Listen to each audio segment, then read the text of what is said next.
Om Shruti Smriti Purananam Alayam Karunalayam Namami Bhagavad Padam Shankaram Lokashankaram Shankaram Shankaracharyam Keshavam Badarayanam Sutra Bhashya Kritau Vande Bhagavantau Punah Punah Ishvaro Gururatmeti Murti Bheda Vibhagine Vyomavadvyapta Dehaya Dakshinamurtaye Namaha Om Sahana Vavatu Sahanau Bhunaktu Sahaviryam Karavavahai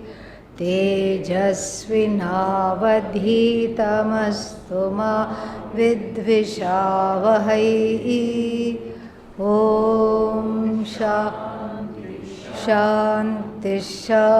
Shantihi. Continuing with the Asuric qualities we started to talk about yesterday.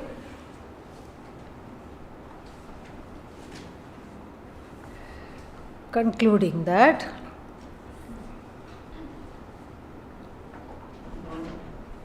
in the 18th and 19th verses, which we chanted yesterday, says he concludes this Asuri Vritti, behavior and temperament of the Asura. Ahankaram balam darpam kamam krodham cha samshritaha. They have also done sharanagati. Sharanagati means surrender. To what? Ahankara, ego, bala, brute force. And then darpa, dambha, pretension, abhimana, demand for respect, pretension. All these things they have done sharanagati too, means they have surrendered to these qualities. How does one surrender to all these qualities of anger, desire and these kinds of things? How does one surrender? Because one does not even try to come out of them, so it's a default surrender. Meaning it's as good as you have surrendered, given up trying to see that you have you have a free will. You can do something with that free will. You can make a sankalpa not to come under the spell of rajas, tamas and all these qualities. You can get help. You can go study about dharma. You can cultivate, you can change your friends. This is very true. Because many people say, I am not like this, but all the company I keep, they encourage me to keep doing this. So especially if one is given to certain addictions, including, we are not only talking about substance addictions. What are we talking about? Addiction to be praised all the time. Addiction to have a coterie of people who are always praising you to the skies, who are loyal to you. Addiction to control, addiction to dominate others, addiction to all these things, that should be treated like any other addiction. Just like even the addiction to alcohol. So if you have, if somebody has addiction to alcohol or addiction to anything, the first thing in psychotherapy they are told to do is change the company they keep. That is very important. Because otherwise the same people will drag them down, because the sankalpa is there to change, but the sankalpa is very weak. The addiction is strong. And so, if they hang around with other weak-minded people who may want to change or who may not even want to change, they will also feel dragged down. So the first thing to do is not hang out with those kinds of people who are no longer reflecting your own growth. This even happened to Pujya Swamiji. So Pujya Swamiji also, like every young person, had a group of friends. They would go see a movie, or they would go play cards or do something. Then Pujya Swamiji got interested in satsang, in Bhagavad Gita classes and all these things. So he became very busy attending Swami Chinmayanandaji's classes whenever he came to Chennai, and then he became busy doing some service for the Chinmaya mission also. Then his friends would invite him.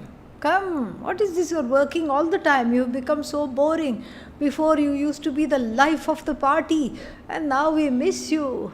Please come. And Swamiji would say, right now I'm doing this, I can't come. Then the next time they called, or they would come and invite him to join their activities, which were what? Going to eat somewhere, seeing a movie, or those kinds of activities, social activities. Swamiji would say, there is a satsang here tonight. There is a talk by a renowned Swami. Please come and attend with me.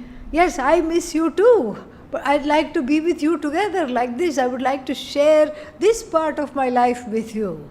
How many of the friends came? No one. Not even one. So, like this, at some point you have to, I wouldn't say you have to give up friendship altogether, but you change the kind of company you keep. You find people as weird as you are. That's all. You are a nice weird, you are a new weird, new nice weird, and there are such weirdos waiting to be befriended. And then to getting together, what will you talk about? You will talk about Brahman, Tat Kathanam, Tat Chintanam, Parasparam, Tad Avabodhanam, the 10th chapter says. We will keep talking about Brahman till the cows come home. Cow is also Brahman anyway. And then, so this is the kinds of company you keep, because yesterday night satsang also we Swamiji discussed the same topic, that once you have outgrown this, it doesn't really jive. And then if you haven't developed enough of a desire for Vedanta, you are neither here nor there. It is called Ubhaya Bhrashta. No, so here the one way of keeping Asuri Vritti, these tendencies of conspicuous consumption, the Asura's tendency, Asura means the one who lives only for the sense organs. Rakshasi tendencies, the tendency to control, dominate, is to not hang around those who do that. And that is why here it says that the people who are, so to avoid the people who are given to egoism, brute force, and sensory enjoyment, etc. And then what do? They abuse their own body, and they abuse the body of the others. And what are they? They commit a lot of wrongdoing. What is wrongdoing? Papa. Papa is wrongdoing. So for which there are consequences. So every papa one does, every wrong thing one does, one has to pay for it either in this life or another life. One has to pay for it. So the papa is the papa is there, and then these people who commit papa not out of a sense of accidentally.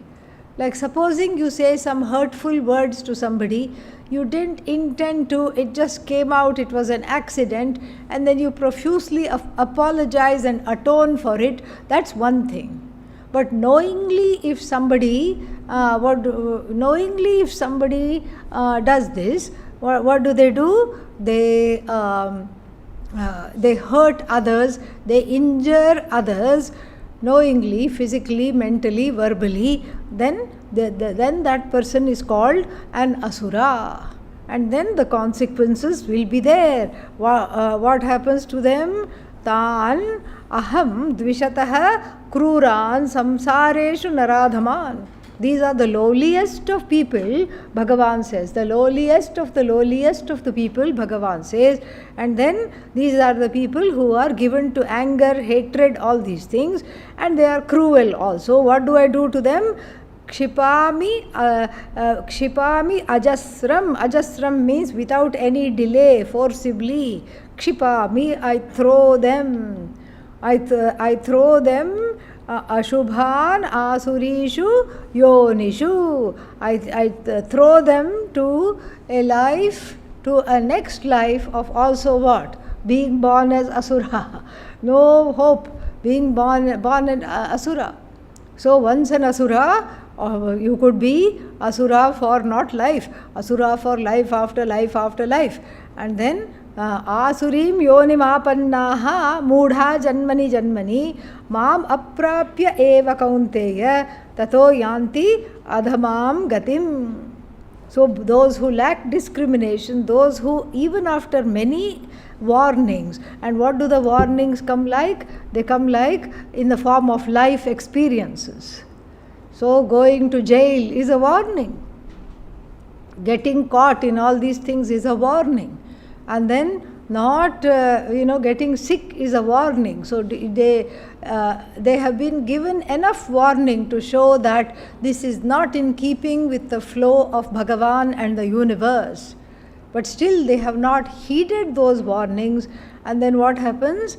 They are constantly asuras, and then they don't get this knowledge. They don't get me, which is the object of this knowledge. Me means Bhagavan Krishna is talking, and so they go to an end even lower than that. We think in some other parallel universe or some other animal yoni, etc.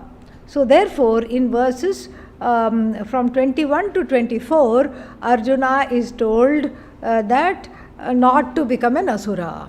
And in a very beautiful way he is told, Trividham narkasya idam dwaram nashanam atmanaha. That which destroys the person has three portals. They are the three gateways to hell. Hell means naraka.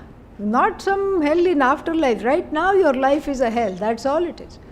If you go contrary to your conscience, your life is hellish.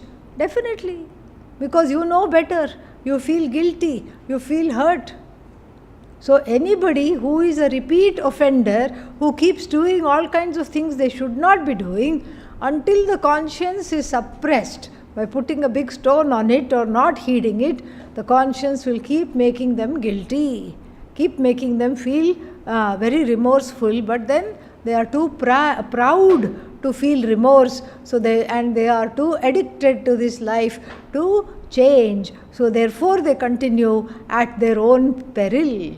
So three doorways to a difficult life and a difficult end is provided here. Trividham narakasya dwaram. Three kinds of doorways. What are they? Door number one, kamaha. What is kamaha? Desires. What kind of desires? Binding desires. See, without desire you would not have taken the 3-month course, would you? No, some desire brought you here. Without desire, we would not be teaching the 3-month course. Imagine just saying, oh, I am a Pahunch Gaya Mahatma, I have already reached what is there in Gita, what is there in Upanishad, it's there, it's all one. Oh, one could say that. So, but without desire, nobody teaches. Without desire, nobody listens. Without desire, books about Vedanta are not written. Without desire, Adi Shankara's commentary on Upanishad and Bhagavad Gita also will not be there. So that means desire is not wrong. And we have seen in the 7th chapter, Bhagavan declaring himself to be the desire. Kamosmi Bharatarshabha. But we have to read the fine print. What's the fine print?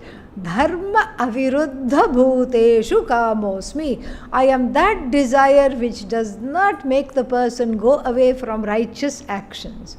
To fulfill that desire. I am that kind of a desire. So, what is to be done here is to understand this completely. I am that kind of a desire which does not tempt the person to go away from dharma. Does not tempt the person. And if the person is tempted to go away from dharma, then to fulfill the desire, dharma means righteous action and righteous life. So if the fulfillment of my desire is contingent upon hurting somebody else, cutting their chances of success, or downright snatching it from them, if that is what it entails, then that kind of a desire is called binding desire. That is not the presence of Bhagavan. Bhagavan says, I am that desire which is not going away from dharma. So the study of the Upanishad, the teaching of the Upanishad, going to temple, doing seva to people, all these are what? Wonderful desires in two ways. First is they don't bind me. Bind me means what? That desire without fulfilling which I feel I cannot be alive is called a binding desire. A non-binding desire is, if it is there, it is well and good. If it is not there, even better, no problem. About many things we feel this way. You may like something. Oh, that's a wonderful rose in the bush. Beautiful, perfect, red color, fragrant, opened, correctly opened. How nice it would be to have it. You go to pluck it. Then you see a sign. What does the sign say? No plucking allowed. Yeah. No flower plucking allowed. Then the hand that had gone to pluck, because you are dharmic, comes back. You don't quickly say nobody is looking, okay. No, you are a dharmic person and you say, okay, they don't want me to pluck the flowers here. This is just for enjoying from afar. This is not for plucking. So therefore, what do? I just withdraw the hand. You just withdraw the hand and come away. Because you tell yourself, actually they are right. If it's on the bush, more people passing by, I can enjoy it. And if I want to enjoy it, I can make sure that I pass by here between the time of now and between the time it withers. I can see it anytime I want. I can come here night and day, sit in the front of a chair. Perhaps there is a park and there is a chair. I can sit and meditate on it and enjoy the flower. Yes, what they are saying is right. No problem if I can't have it in a little vase in my room. It's okay. So this is called a non-binding desire. But then, what is the binding desire? Without this person, I cannot live. Without this particular thing in my life, I cannot live. I cannot live at all. I have to have this absolutely. Otherwise, I get angry. Otherwise, I get depressed. Otherwise, I just yell, scream, throw a tantrum like a 2-year-old child in front of the toy shop, whose parents have told it, you can only have one toy. And what does the little child want? The whole shop. So it has a tantrum. And then it will say, you are mean to the mother and the father. You are not giving me what I want. I want all of this. No, you can have one thing.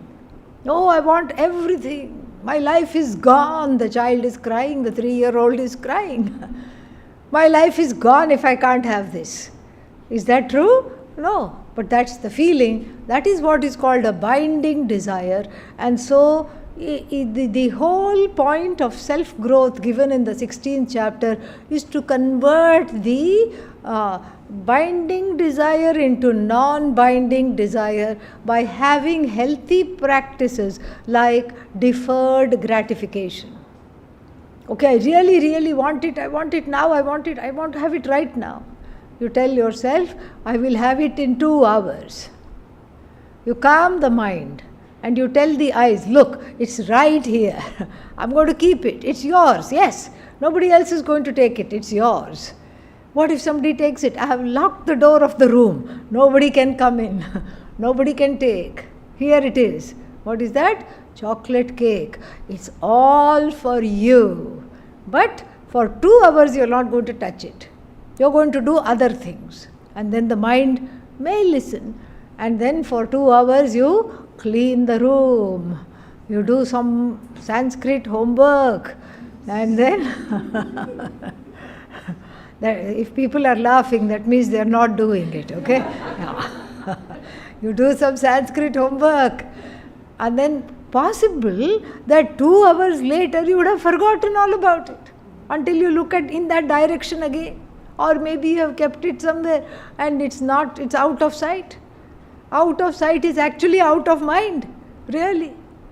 And then so basically you haven't looked at it, and then 2 hours later you have successfully converted the binding desire into the non-binding desire, at least for now. And then if 2 hours you have gone and you just pat yourself on the back, go for 2 more hours. And then if you are successful in that, go for 2 more hours. How many hours without the chocolate cake? 6 hours. Very good. Congratulations. And then somebody knocks on the door just as you are about to eat it. Oh, chocolate cake, I'd like to have it. And then at that point you say, here, take it. And there are thorns in the heart. You say, oh, this person doesn't need chocolate cake and they are not nice to me at all. They are not even my friend. They are just an acquaintance. Why am I giving this? You are not giving it to them. You are giving a gift to yourself, a gift of self-growth and freedom in regard to the chocolate cake. What is freedom with regard to the chocolate cake? When there is no chocolate cake, it doesn't become an ache. That is the freedom I'm giving myself.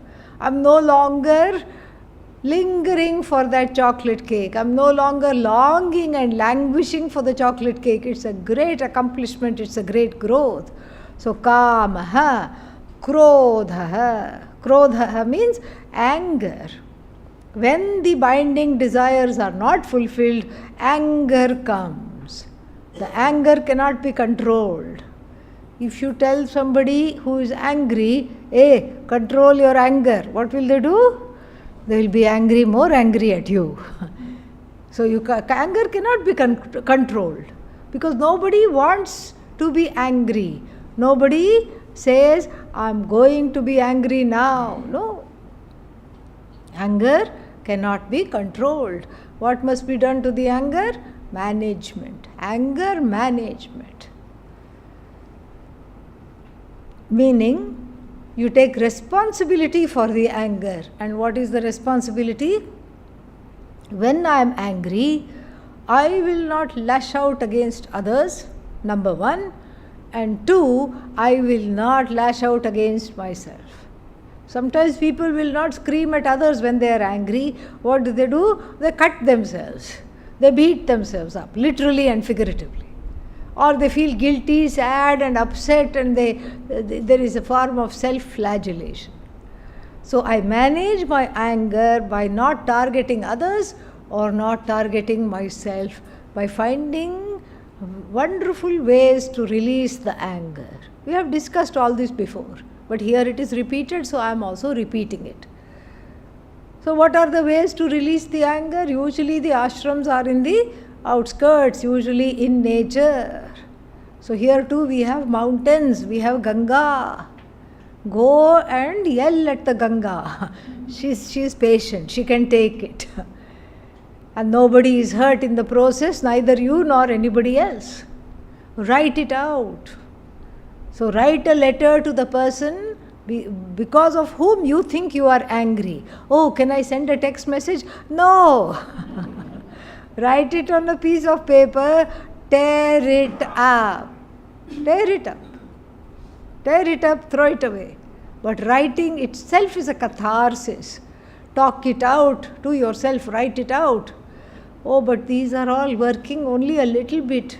I'm really angry. Okay, then Pujya Swamiji's never fail method you can use. What is that? Take a wet towel. Wet the towel, squeeze it nicely, and on the tiled floor of the bathroom, beat it repeatedly. After telling your roommate, if you hear strange noises in the bathroom, ignore. You have to tell that because they'll get worried, what's happening? And then when you beat the towel, you imagine the face of the person that you are angry at etched on the tiled bathroom floor. And you tell them, take that, take that, take that. Even if it's the roommate, you say that, take that. And then you come out and you can just smile at the roommate and say, shall we have a cup of tea together? Yeah, it's all gone. Because really one is not angry at anybody. One is angry at the inhibition of karma. When the karma is not fulfilled, one gets angry. And so, the first portal of Naraka, what was that? Kama. Second portal, Krodha. Third portal, Lobha. Lobha is a very insidious thing. What is Lobha? Greed. Yes. Greed. Greed means that even though you have something, if you don't have something and ask for it, okay, no problem. That means you need it. No problem. But you have it. And then what? It would be nice to have another. Yeah, this is called greed. And this is something we have to be very, very careful of, especially if we are living in ashrams for a long time. This greed sets in very insidiously, because ashram is a place where a lot of people come to give, what is that called? Dhanam. They just give. They give shawls. And if you say yes to each shawl, then you'll have a shocking amount of shawls in your room. Okay? And then what? Umbrellas come. Shawls come. Suitcases come. Sometimes empty suitcases people give. I don't know why people give suitcase as dhanam, but they do. It's a favorite item to give as dhanam. Have you given suitcases? Not yet. Okay. She's getting ideas. Yeah. So, ab tak nahi diya hai. Okay. They give these cute carry-on suitcases. Chota wala, not huge one. Big things that you can carry on the plane and in the train, etc. Suitcases as dhanam. What else? So many things. Clocks. All these things. So if you keep saying, oh, last time I got a clock but not very nice, I want this one and I want that one, pretty soon you will have to ask for a different room. Yeah. And this lobha is just not even because you can use it. You have as much as you need. And you can have a little more also. Maybe you have 8 to 10 sets of clothes. Very good. You need it. Sometimes maybe you can't do laundry. Sometimes you have to travel somewhere. You need it. Okay. But we are talking of having a wardrobe like a celebrity. The wardrobe is bigger than their bedroom. It is called, it has a name. What is it called? Walk-in. Walk-in closet. Yes. You walk in and it's a huge room. All color coordinated dresses and 3,000 pairs of shoes will be there. So this is, you cannot even if you wear one shoe, one pair of shoes, 3,000 pair of shoes means how long will you wear it? How many days it will take to wear it? Even if you use one pair of one shoe every day. Therefore, it is better to become a mumukshu. Really, there is no other way. That's all you have to do. And so, therefore, especially living the ashram life, there is, in the beginning, before one is stabilized in the life, there is a sense of want. Oh, that one looks nice. That last umbrella I got was not as nice as this one that is being given. Let me ask for it. If it comes to you, okay, you can give away the last one and keep this one. But if it's not meant for you and somebody else is being given, you also go ask for it. That is lobha. See, the other lobha we know very well. Other greed we know. Corporate greed we know. But here, this is a subtle form of greed against which we have to work.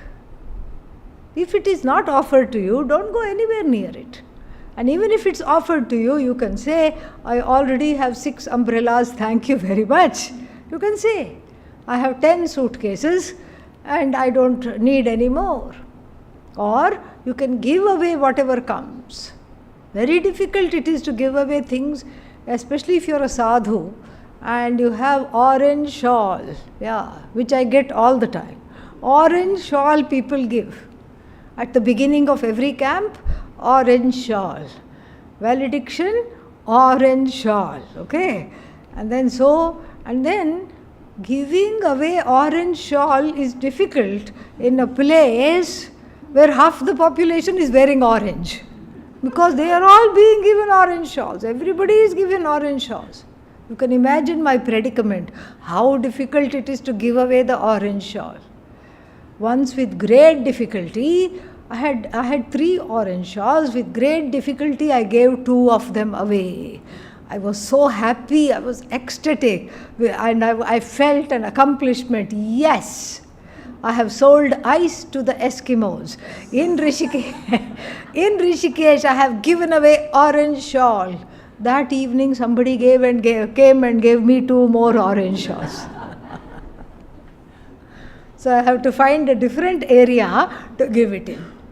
So like this lobha is very insidious, because it all is centered on a lack. Centered on a lack, and you start thinking, my life is lackluster. I need to have this in order for it to be better. And I don't have the money. Why? I'm a brahmachari. So therefore what? I ask somebody.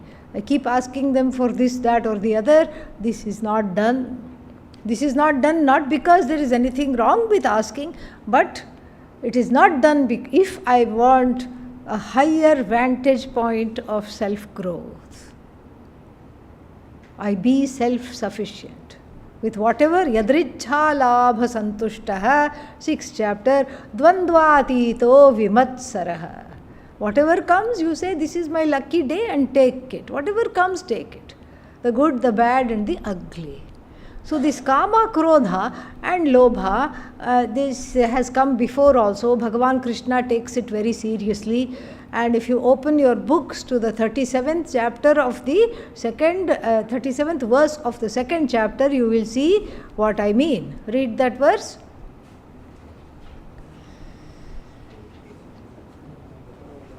Yeah, why should I do all the work? Yeah. What does it say? No. 3rd chapter. Yeah, why are you opening 2nd chapter? 3rd chapter. I made a, if I said 2nd, yeah. Kama eshaha, krodha eshaha, rajoguna samudbhavaha, mahashanaha, mahapapma, vidhi enam vairinam. So this kama, this krodha is what? It's an inimical to my growth.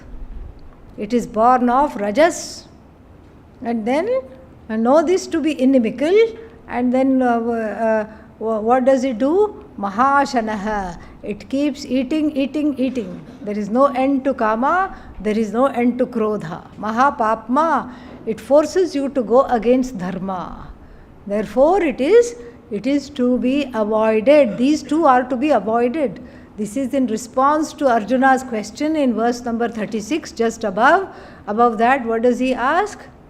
Atha kena prayuktena papam charati purushaha anichhannapi varshneya baladiva niyojitaha. Impelled by what? Compelled by what do people resort to wrongdoing? Why do people resort to wrongdoing? Compelled by what? Impelled by which force?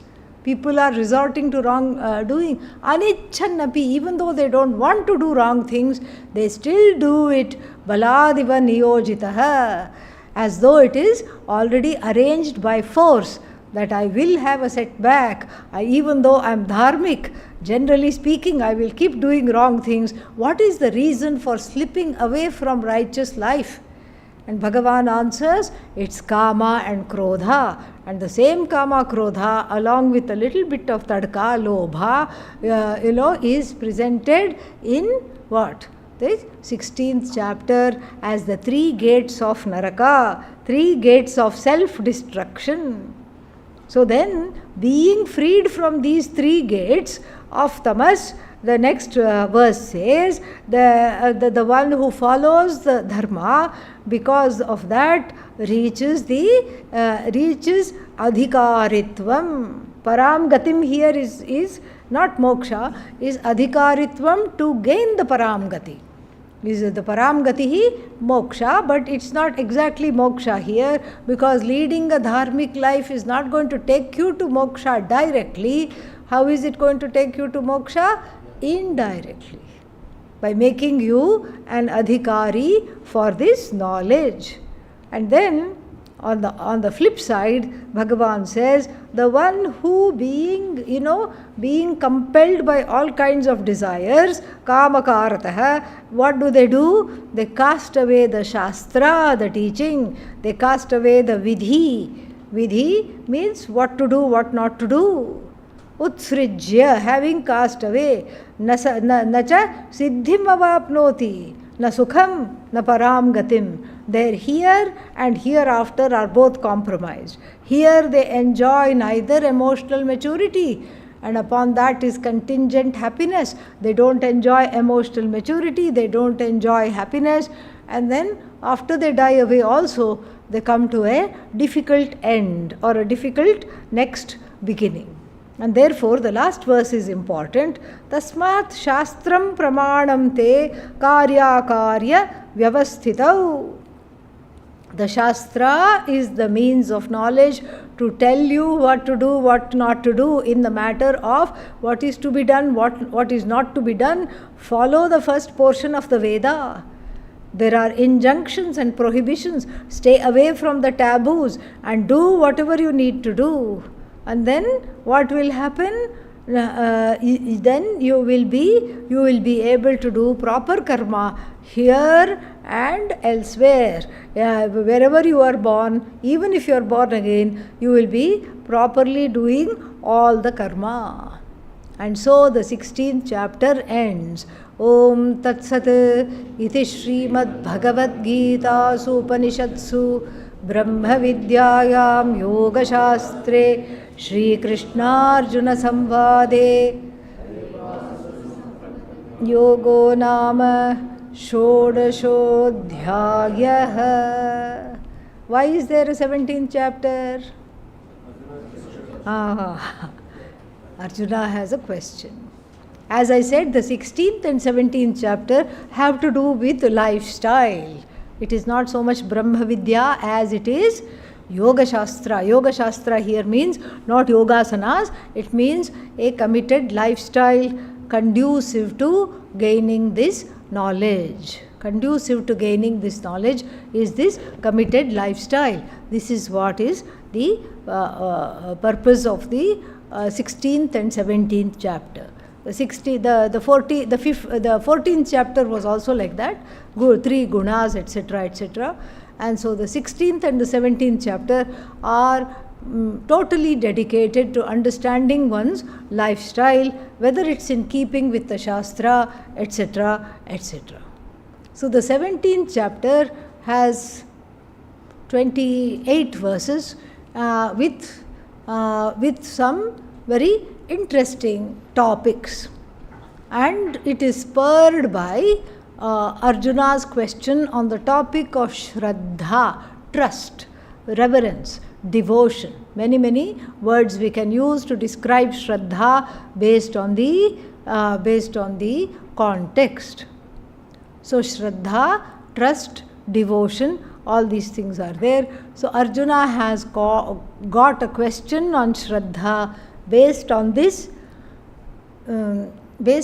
question and the Lord's answer, it is called Shraddhatraya Vibhaga Yoga.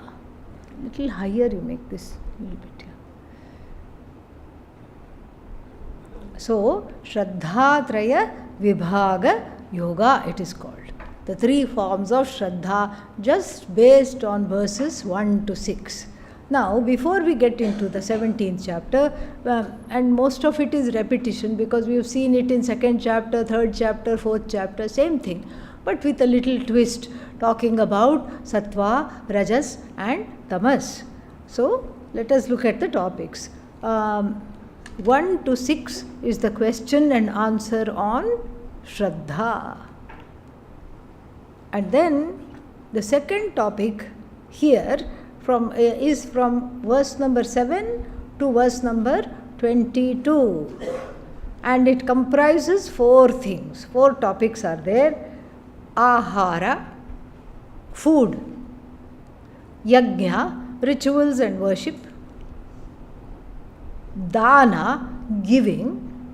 And then tapaha. Tapaha means austerities, religious and spiritual disciplines in order to grow and become ready for this knowledge. So that the first topic is what?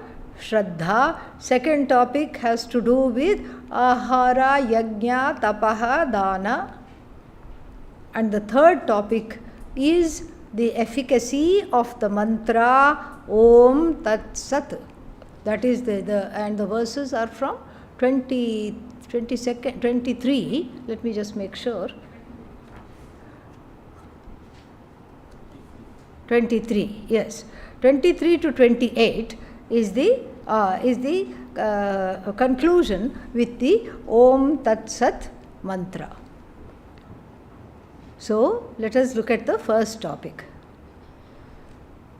Om Atha Saptadashodhyayah. Om Atha Saptadashodhyayah. Arjuna Uvacha. Ye Shastra Vidhimutsrijya. Yajante Shraddhayanvitaha. Tesham nishtha tu ka Krishna sattva rajastamaha.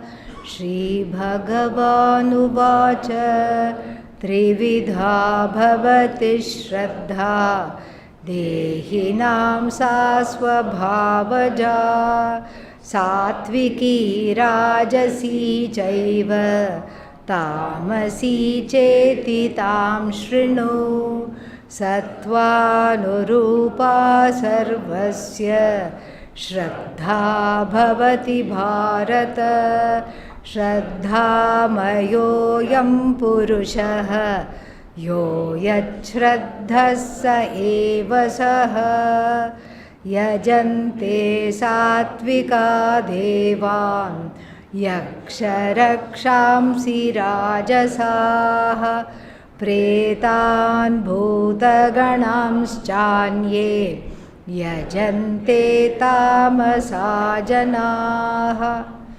Okay. Later, this much is enough. So Arjuna's question. Arjuna has listened carefully to the asuras and how they behave, and Daivi Sampat, Asuri Sampat, and then on his own, because this is the phala of Arjuna's mananam. He is doing some mananam as we speak, meaning some kind of a thinking which is in keeping with whatever has been taught. And what is his thinking? His thinking is that the Devas have Shraddha. That's why they have godly qualities. So they have Shraddha, and then the Asuras are Asuras. Why? They have no Shraddha. So having listened to the qualities of the Asura discussed by Lord Krishna, he comes to the conclusion that these poor Asuras are the way they are because they lack reverence. They have no concept of devotion. They lack reverence. They are just chindhi, bhindhi, means cut this, get that, snatch that, grab this. This is how the grab and go mentality. And so, what do they say? They just say this whole world is mine because they are afraid. If there was reverence and devotion, you can let go. The more reverence you have, the more devotion there is, the less you want to hoard, the less you want to collect, the less you want to make the hands into crab claws. The hands are for giving, not for grabbing. And so this way the Arjuna reasons with himself. This is the connection from the 16th to the 17th chapter, and this is the cause of Arjuna's question. Because he reasons, and it's a brilliant conclusion on Arjuna's part, because indeed it is true that if there is a deep insecurity which is not acknowledged, an insecurity that is acknowledged, you can say, okay, I acknowledge this. I'm not in denial about this insecurity. So what will I do? I will take measures to overcome the insecurity. So you can do things. You can take a self-esteem class. You can study Veda. You can do many things like that. You can practice public speaking. You can do things to boost your self-confidence. But in some people, because of an excess of, what is that called? An excess of the ahankara, ego, they don't want to acknowledge the insecurity. Or the insecurity is just so frightening that they have buried it in the unconscious mind. Either they know it that they are insecure and they don't want to acknowledge it, or they don't know it and it is somewhere there suppressed and buried in the recesses of the mind. So then what happens? If this insecurity is either unacknowledged or one is in total denial about it, then to overcome and compensate that discomfort felt because of the insecurity, there will be a lot of bravado. Yes, I'm the greatest. What do you mean I'm insecure? I'm not insecure. You must be insecure. There's a lot of projection. There's a lot of trying to hide the insecurity by pretension and hypocrisy. East or west, I am the best. I know how to do this. I know how to do this. I am the greatest. I am not, in any case, in any way or form, I am not compromised at all. So they project an aura of over self-confidence, and that everything is fine with me. But then, at the same time, if it were to end here, then also we can say there is hope for them.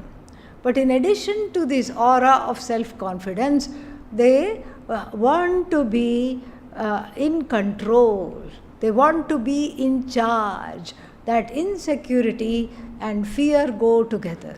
So that insecurity which they are not acknowledging, or which they have buried in the recesses of the mind, still comes out in the form of fear. They are constantly afraid, watching their backs, watching everything. And the best form of trying to overcome fear, other than Vedanta, is to try to gain control. So they think. It's not the best form, but they think, if I controlled you, then I don't have to be afraid of you. How many yous can you control? You. The whole Jagat can you control? No. So this is a very shoddy plan. It doesn't really work. But for a little while it works, and then the person has the, it's like a clever person's bluff. A simpleton's bluff lasts for a day. A clever person's bluff lasts for a week. That's all. So Arjuna reasons all this in his head and thinks that, look, if the antidote to insecurity, the antidote to under self-confidence and feeling like I'm nothing, I'm an idiot, I'm a nobody, which is actually universally felt. And the antidote to that is Vedanta Shastra. But even Vedanta does not bless until it is mediated by Shraddha, reverence for Ishvara, reverence for the knowledge, devotion. Until that devotion comes, Vedanta will not come. So there should be a sense of openness. At the very least, there should be trust. Trust in anything, something other than you, greater than you, there should be some trust. And that trust is not there. And then, therefore, they become over controlling. They want to control everybody and everything in a way to compensate for that trust. So therefore he asks a question about Shraddha. Brilliant mananam on part of Arjuna. And what does he say? So the last, look at the last second last word of the second last verse of last chapter. Yaha shastra vidhim utsrijya vartate. The one who keeps the keeps away all the vidhis of the Shastra, the injunctions of the Shastra, the one who does not follow. And here also Arjuna asks a question. What does he say? Ye Shastra vidhim utsrijya. The same question, the same words used by Lord Krishna is used here by Arjuna as well. The ones who perform a ritual, how half-heartedly, not in accordance to the Shastra. But let's say they have Shraddha. They have Shraddha. But then why did they perform it badly? They didn't know. They didn't know how to read Sanskrit. One possible. He is not saying that, but one possibility. They didn't know how to read Sanskrit. Or their parents did not know what to do and they did not learn what to do. They grew up somehow not knowing what to do. They really want to connect to Bhagavan. They want this knowledge, but they don't know how to approach it. And let's say they half-heartedly did it.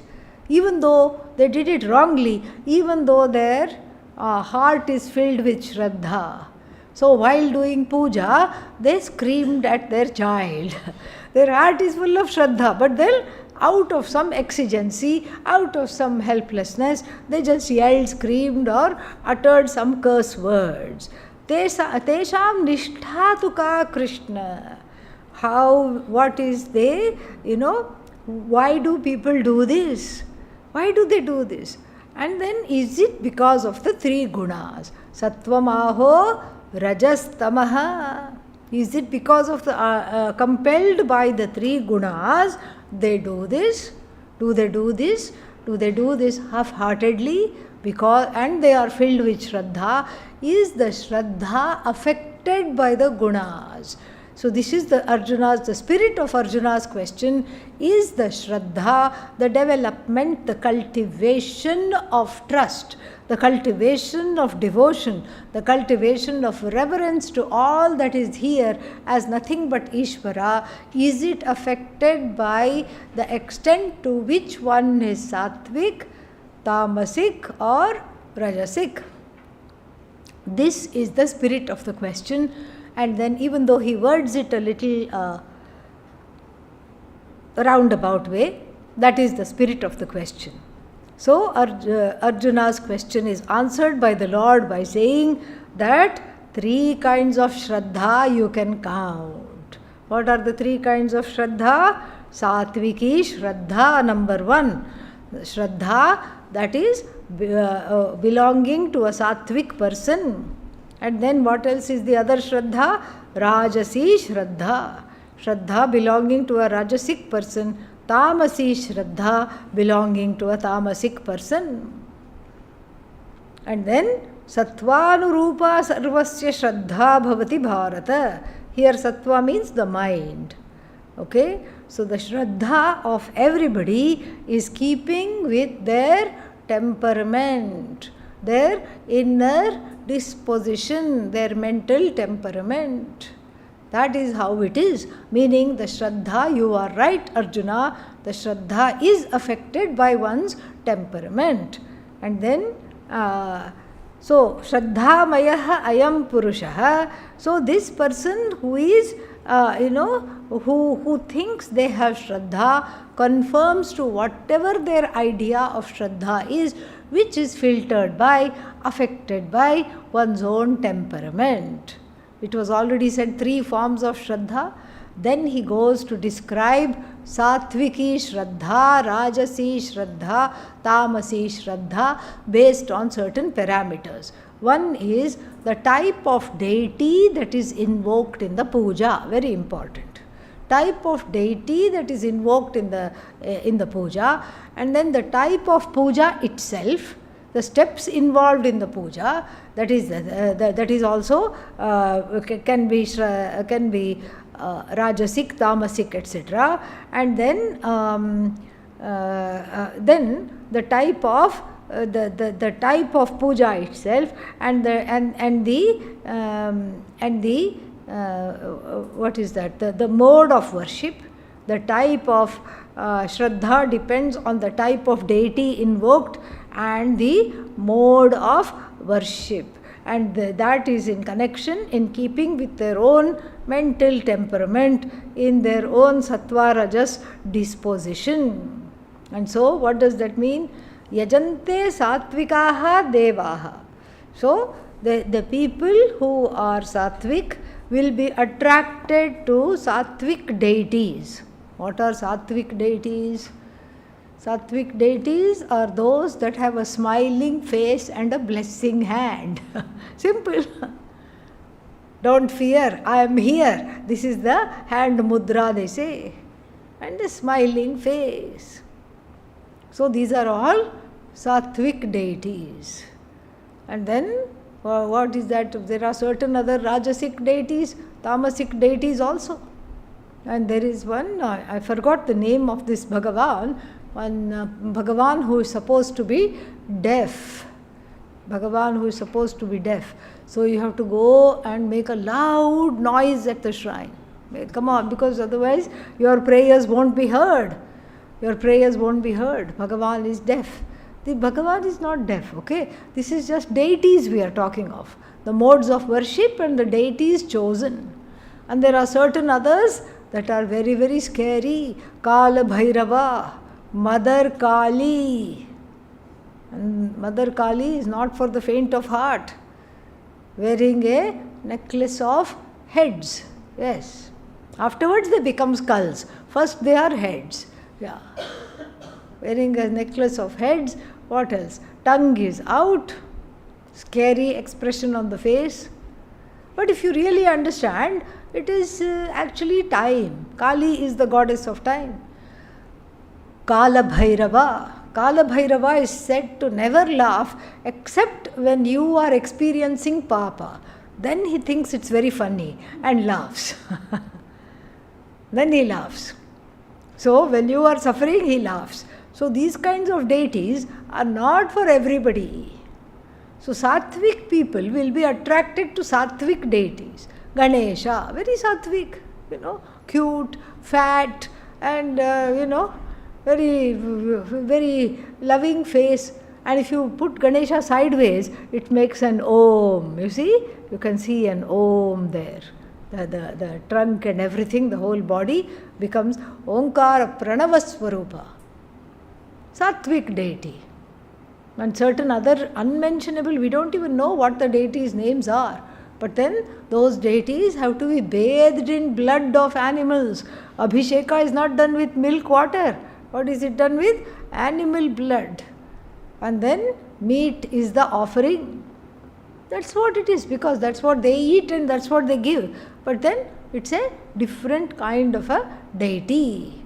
So Yajante Satvika Devaha, and then Yaksha Rakshamsi Rajasaha. So the Rajasic people worship, what is that? These kinds of demigods, powerful beings from the lower rung of celestials, yakshas, rakshas, all these things. And then these are the people, because from them they can they think they can get quick gains. The Rajasic people want very, very quick gains. Right now, I want it right now, quick gains. And so they want quick fixes, quick gains, and so they worship these kinds of deities. Then what do the tamasas worship? The tamasas won't be awake in the morning at the time of puja. Why? Tamasic. When will they be awake? In the midnight. Then suddenly they'll think of puja and go to the funeral grounds, go to the cemetery and invoke disembodied beings. Why do they invoke disembodied beings? This here also is a desire to control. They cannot control Ishvara. Ishvara is beyond control. But these kinds of deities, nicely you can control. You can say, come on, help me with this. And why will the deity why will the deity help you? Because that deity, that kind of a disembodied entity, bhuta, preta, etc., is restless, is wanting to be incarnated, and in the meantime is ready to be enslaved and do something because it is so bored. Like what is that? That jinn, that genie inside the lamp, that Aladdin had to rub 3 times and that genie comes. Very restless. So like this, these are the tamasic ishtadevatas or bhutas, pretas, and then even the mode of worship. The next next 2 verses are the mode of worship. Ashastra vihitam ghoram tapyante ye tapojanaha dambha hankara samyuktaha kamaroga balanvitaha कर्षयन्तः शरीरस्थं भूतग्राममचेतसः मा चैवान्तः शरीरस्थं सुरनिश्चयान्. So the अशास्त्र विहितं घोरं तप्यन्ते ये तपोजनाः दम्भ अहंकार संयुक्ताः कामराग बलान्विताः. So those who are pretentious, riddled with ego, and then what else? Avivekinaha, they lack discrimination. And then what else? They are strong, controlling, passionate. They just are attached to their modes of worship. And then what do? They perform terrible kinds of worship, terrible modes of worship. Drinking blood in the middle of the worship. They bathe the deity with blood and then they drink that blood. Unnecessary. It's not necessary. Nowhere in the Shastra does it say, please drink blood. No. But they will do that. And then they will do all kinds of other things. Suddenly they'll go into a trance and the head keeps spinning like this as though it's going to fall off. And then there are certain others who trouble the body in certain ways. They will put a big spear in the tongue. The tongue is hanging out and the spear is there. I saw one such person like this. And then the body is full of welts, and before I could ask, who is it that hit you like this? Then I saw a big whip in the person's hand. And there is a spear in the tongue, and then they are whipping themselves because they think this is the way to gain Bhagavan. Where does Bhagavan say you have to whip yourself? No, never. Body is a temple. This they don't know. This is all, Bhagavan doesn't say, but he implies this is all tamasic form of worship. And Rajasic form of worship is done, as we have seen in detail in the 16th chapter, for the sake of advertising and publicity. I have given so much, look. So you have to give, you want to give, okay. But you have given so much means what? I have given such a lot of food. And then before it is served, take photos quickly. I have given this food. Take photos of these big buckets and these big things, containers of food. Let everybody know. Put it in the paper next day. Take photos of people sitting and eating. All of them. I want photos. So like this is all full of pretension. The mode of worship is also very pretentious, or it is self-flagellating, and then this is not enjoined by the Shastra, and then these are all asuric forms of worship. And then from the 7th to the 21st verse, Bhagavan goes to the next topic. आहारस्यापि सर्वस्य त्रिविधो भवति प्रियः यज्ञस्तपस्तथा दानं तेषां भेदम् इमं शृणु. All see, Arjuna asked only for the temperament of a Shraddha person, Shraddha temperament, does it vary according to Sattva, Rajas and Tamas? Instead, what is Bhagavan saying? In addition to that, Bhagavan is giving some bonus topics as answers from 7th to the 21st verse. And what is he saying? Aharasyapi sarvasya yajnah tapaha danah. 4 topics. Ahara, food; yajna, rituals; tapaha, religious austerities; and dhanam, mode of giving, is also affected by the kind of gunas or the kind of temperaments they have cultivated. And then what is sattvic food? Sattvic food is ayuhu, sattva, bala, arogya, sukha, priti, vivardhanaha. That which makes you be in a good mood afterwards. That which increases your feeling of well-being. That which is good for health. That which is good for strength. That which keeps the illness at bay by helping the immune system. And what is that? Rasyaha. Rasyaha means juicy food. Snigdhaha, sticky food. Juicy food and sticky food means moist food. Sthiraha. Sthiraha means that which is that which increases, like fortification of the body. Pleasing foods. And then and that which gives all kinds of things, hridyaha, pleasing food; satvika priyaha. Why? Because it increases both clarity and pleasure. This kind of food is loved by sattvic people. In the past they used to say milk. Now milk no more. Why? Because it has become a commercial industry. The cows are always kept pregnant by bovine growth hormone, etc. Cows are fed antibiotics all the time. Whether they are sick or not, they are permanently on antibiotics. And when the baby is born, the baby doesn't have enough milk. They tie the baby's mouth with a bag and then to keep the baby away from the mother, milk it for the dairy farms, and then the little milk that is left is given to the cow. In the ancient time, it used to be the other way around. After the calf is full, whatever was left, people took. Now it is not a sattvic food. But they say other things, like what is that? Easy to digest, wonderful, balanced food, fresh food, and all is sattvic food. And then what is rajasic food? Katva, amala, amla, lavana, ati ushna, tikshna, ruksha, vidahinaha. So, katva means like very bitter food, astringent food, amla.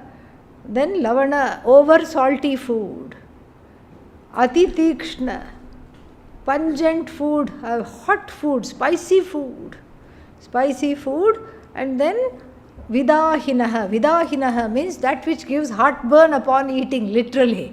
You eat the food and then you keep a digene. Digene is what? Antacid. So along with the food, the antacid is also served on the plate. That kind of food. Yes, that kind of a food. And then when you eat that, what happens? Whether you want, even if you're happy, you start crying into your plate because you cannot handle how hot it is.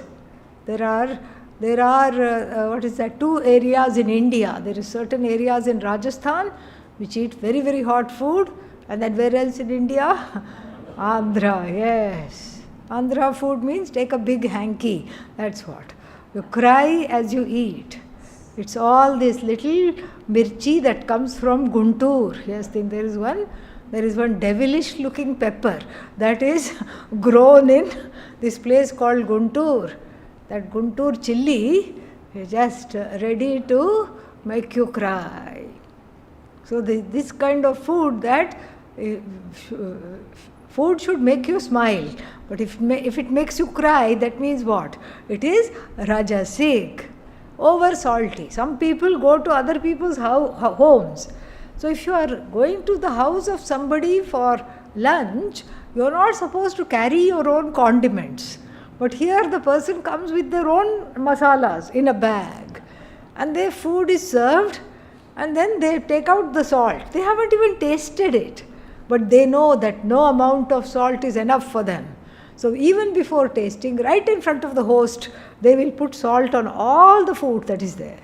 And they will bring 2-3 chili peppers to enjoy, according to them, enjoy.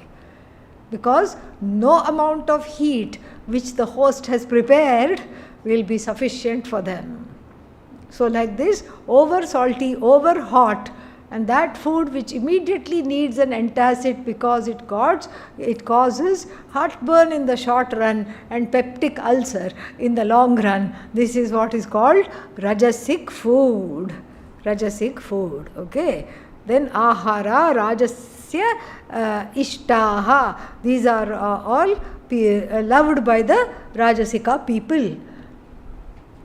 What does it do? Dukkha, shoka, amaya pradaha. So it gives dukkha. Dukkha and shoka are one and the same, correct? Yeah.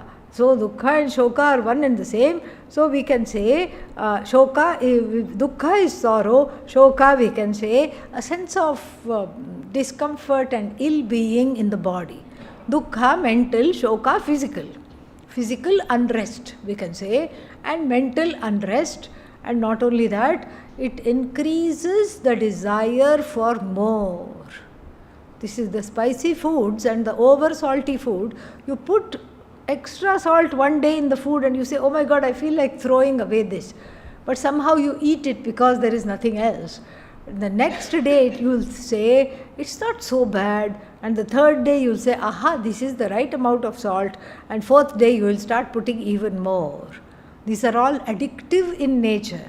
The more you indulge the salt and the spices and all this thing, the more you keep wanting that. And so, amaya pradaha. So meaning they are addictive and they contribute to ill health. Okay, what is the other things loved by the tamasic people? Yatayamam gatarasam. Yatayamam gatarasam means, can be best exemplified in an old nursery rhyme.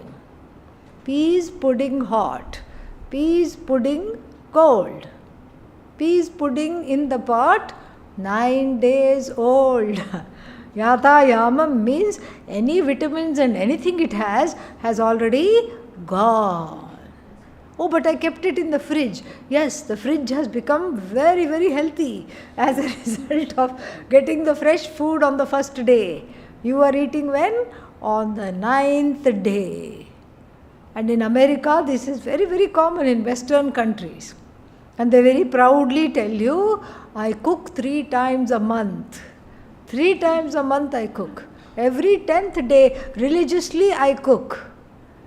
And then, what is that? You cook and put it in freezer, put it in, the freezer is also there, big, big freezer. Here our freezers are tiny. If you put your hand, it gets stuck in there.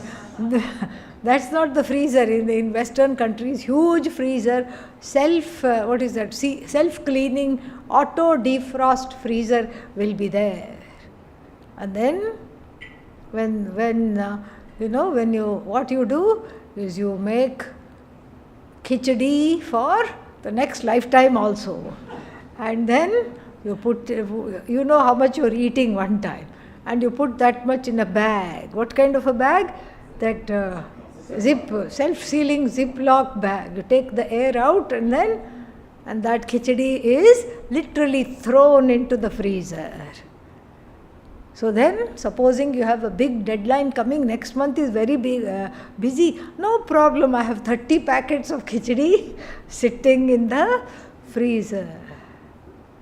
See, in India we can't even think about it because this whole morning there was no electricity. Whole morning it was gone.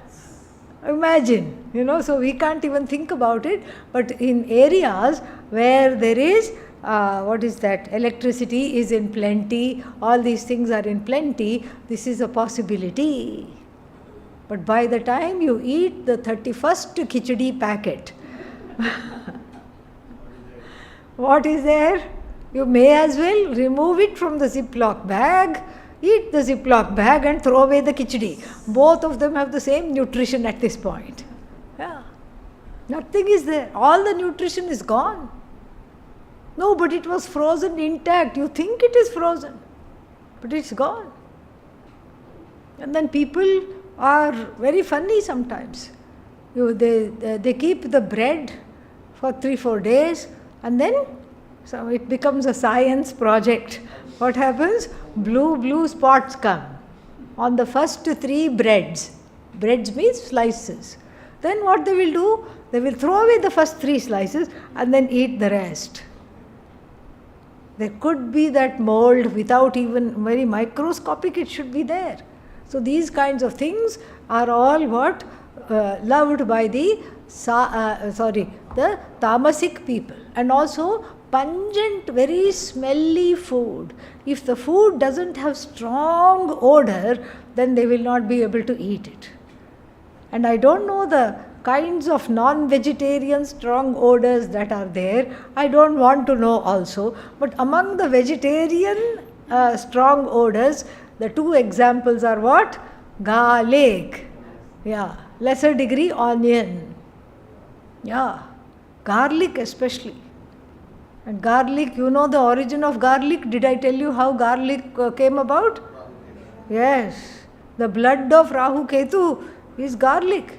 That is what it is. So, what does it do? Eating garlic makes you, first of all, have fewer friends. Yeah. This is a immediate drishtaphala. Okay? Immediately, those who count among your friend circle, they just go far away because the odor is so pungent. Sometimes in regular garlic eaters, even the sweat starts to smell of garlic. Definitely. So, overindulgence in garlic leads to certain kind of a apathy, not feeling like doing anything. Postponement, I'll do it tomorrow, what's the point, why? And then, and then if you ask them, how come I told you to do this, why haven't you done this? They get very angry. Who are you to tell me, I had so much to do. So apathy and anger, is the result of this kind of food, tamasic food, very smelly food. And in United States, even in Europe, I think, they have something called blue cheese. Cheese with blue spots on it. I already told you the bread with blue spots on it, what do you do to it? But here the cheese with blue spots on it is just cherished. Very delicate. It's a delicacy. It's wonderful. Yeah, that's what. See, I'm not making stuff up. Sometimes I do, but this is not one of the times. And people call it fantastic. This is the best blue cheese ever. Cheese itself is fungus. So blue cheese is fungus on top of fungus. Yes. Yeah. So to us, to people who eat it normally, maybe they'll think of dosas as tamasic, but to us, blue cheese would be considered tamasic. Definitely. So this is yatayamam gatarasam. Gatarasam, khichdi for 30 days. Gatarasam. And then and then what else? Puti means rotten smelling food. Paryushitam means that which is leftovers, things you are supposed to throw away, with that you are cooking. And then I have a lovely story here to illustrate. So there was this lady, I knew her very well. In the United States, there was this lady and her daughter-in-law who got along like a house on fire. They just were like mother and daughter, wonderful. In the matter of cooking, they really got along because they were both very, very stingy in what they used and how to feed the family, and they would excel in recipes such as potato peel soup. Soup made of not potato. Potato soup everybody will like. Potato Chilka, peel soup. Not very appealing. Okay? Not at all appealing. So then, the daughter-in-law, just before Christmas this was, before Christmas, the daughter-in-law gave the mother-in-law one big book. Okay? And what was the book? How to cook only from peels, seeds, and the things that you throw away, waste. How to make delicious meals from waste. Now the father and the son were there for this gift giving and gift opening ceremony, and they exchanged a look when this gift was opened, and the mother-in-law and the daughter-in-law were cooing over it. Yes, they said, we will make the Christmas dinner only from this book. Yeah. All waste. And the freezer in their house, the freezer was also full of, like the lemon, after you squeeze it, they would throw it in the freezer. And then the peel of the cucumber peel inside the freezer. Banana peels, 50 banana peels inside the freezer. Orange peels inside the freezer. So the mother-in-law and the daughter-in-law decided that they would only use all the wasted things and then make a lovely Christmas dinner with it. The father and the son exchanged looks. The next day the book disappeared. They looked high and low, they looked up and down, they looked everywhere. No book, no meal. They were like, oh, I had just kept it right here, where it went. And then later on it was discovered that it was under the father's cushion, the chair where he sat. So this is all what? Unnecessary. Okay to just have a little, trendy thing, but and then write a blog about it. But not okay to say the peels are more nutritious than the thing. So like this is the tamasic food that is not fit to be offered, and food that should be thrown away, food that is left over, food that is rotten, food that is putrid. And then the next topic Bhagavan will talk about is what? The tapas, the various yajna will be the next topic that we'll see tomorrow. Om Purnamadav Purnamidam Purnat Purnamudachyate Purnasya Purnamadaya Purnamevavashishyate. Om Shanti Shanti Shanti Harihi Om Shri Gurubhyo Namaha.